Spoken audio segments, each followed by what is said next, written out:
कलाम मुक़द्दस में से हमारे लिए आज की तिलावत आमोस नबी की किताब, उसका 3 बाब पहली से 8वीं और चौथे बाब की 11वीं से 12वीं आयत।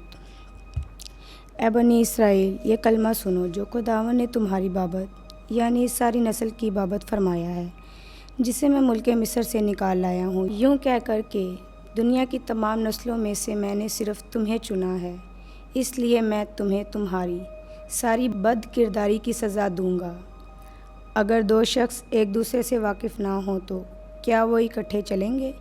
अगर शेर को जंगल में शिकार ना मिला हो तो क्या वो गिरजेगा? या अगर शेर बच्चा ने कुछ ना पकड़ा हो तो क्या वो अपनी मानंद में से अपनी आवाज़ बुलंद करेगा? अगर उसके लिए दाम ना बिछाया गया हो तो चिड़िया ज़मीन पर दाम में फंसेगी? जब उसमें कुछ ना कुछ फंसा ना हो तो क्या फंदा ज़मीन से उछलेगा? अगर शहर में नरसिंगा फूंका जाए तो क्या लोग डर ना जाएंगे? अगर शहर पर कोई आफत आ जाए तो क्या वो खुदावंद की भेजी हुई ना होगी? यकीनन मालिक खुदावंद कुछ नहीं करता जब तक कि अपना भेद अपने बंदों और अंबिया पर जाहिर ना करे। शेर गिरजा है पस कौन ना डरेगा? मालिक खुदावंद ने फरमाया, बस कौन नबूवत ना करेगा?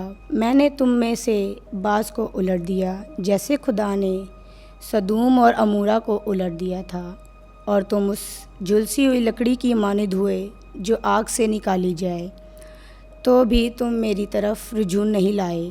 खुदावंद का फरमान यूं ही है, इसलिए ए इसराइल, मैं तुझसे यूं करूँगा, और चूँकि मैं तुझसे यूं करूँगा, बस ए इसराइल, तू अपने खुदा के हजूर आने की तैयारी कर।